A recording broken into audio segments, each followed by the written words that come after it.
Hello, my name is Kalifa Presentation, and today I will demonstrate the proper technique for a venipuncture procedure.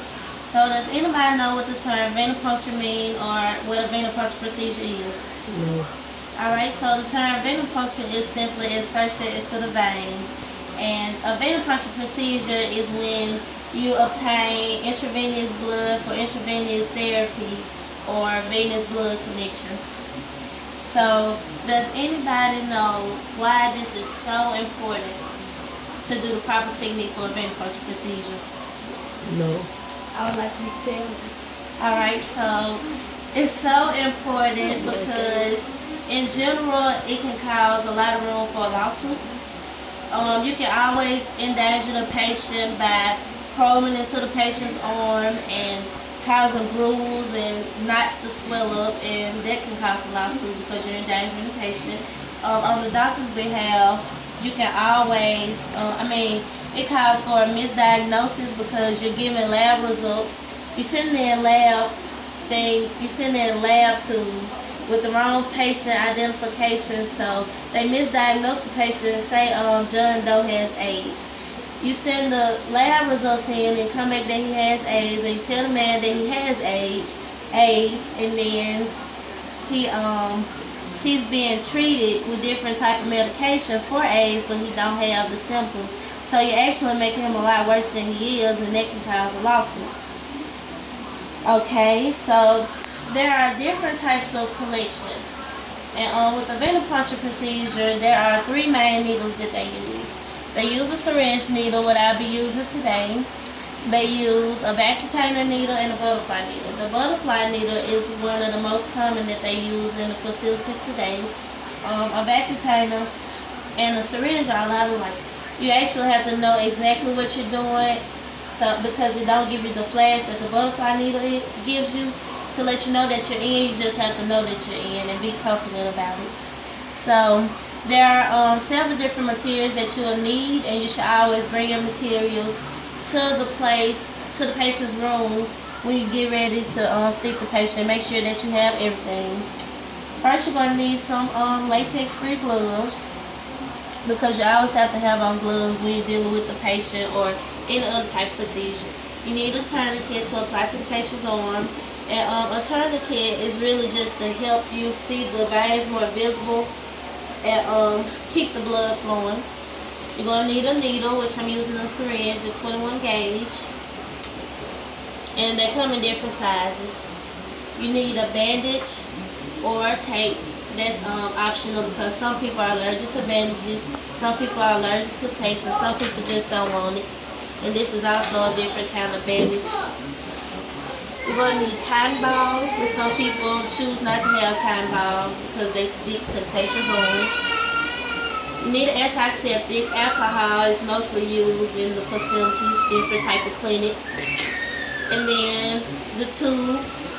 Today I'm not going to use the tubes, but this is what the blood actually goes into for the different lab tests. Alright, and then the biohazard bag to discard your items. Alright, so the identification process. Before you walk into the room, you always knock on the door and make sure that there's no doctor talking to the patient and you don't interrupt them, and make sure that the patient is aware that you're coming in. So you knock on the door and you say, "Is it alright for me to come in?" It is. Alright, so you come to the room and you identify yourself always first, and you let the patient know what you're doing. My name is Kalifa. I came to draw blood from you today, and you ask them, "Is that alright?" Is that alright what you said? Alright, then you always ask the patient their name and date of birth, because you don't want to mix up any lab results. Sir, can I have your name and date of birth? Ted, 11/11/95. Alright, so Mr. Ted, I'm going to just draw some blood from you, alright? So you always want to make the patient comfortable. You put on your gloves and you talk to them and try to make them less nervous if they're afraid of needles. Sir, have you ever had blood drawn from you before? Yes, I have. Alright. Is it a scary process? No. Alright. Well, we're going to get it done. You apply the gloves.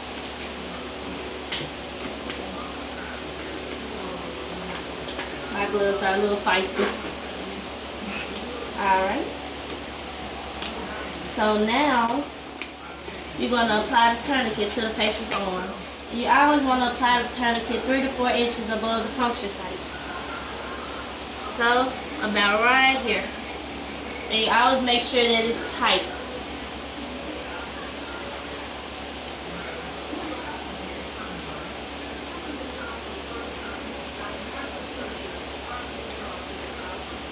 Okay, then next you palpate for the vein. That's simply finding the most suitable vein. Some patients will let you know because they've been stuck so many times they know which veins that's more suitable for them.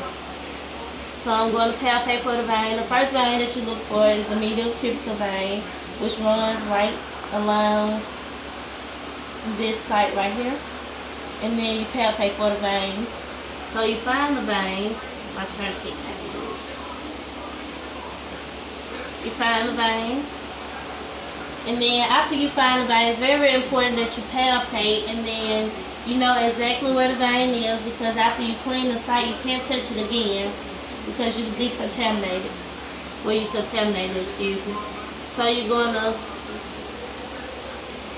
clean in a circular motion. Make sure that it's clean, and then you're gonna let it dry for a second while you get your needle ready. Because you're letting it dry, because if you stick the patient and it's still wet, it can stain the patient. So you get your needle ready.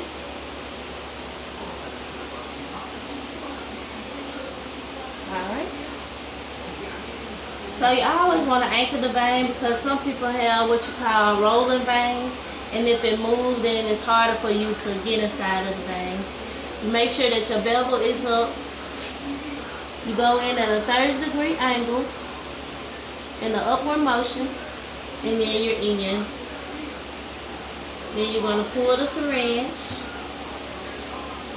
Alright. You take a cotton ball, you put it above the site.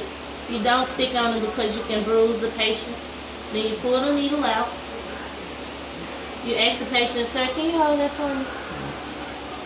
While you get the bandage or whatever they prefer. You pop your tourniquet off, and then now you apply the bandage. Thank you so much, sir. And that's the end of the process. You discard all of your items. You never recap a needle. You always discard all your items in the biohazard bag. You always thank the patient for their cooperation. Thank you, sir, so very much. You're welcome. Alright, and then you leave the room. So that's how you do the proper technique for a venipuncture procedure. And thank you.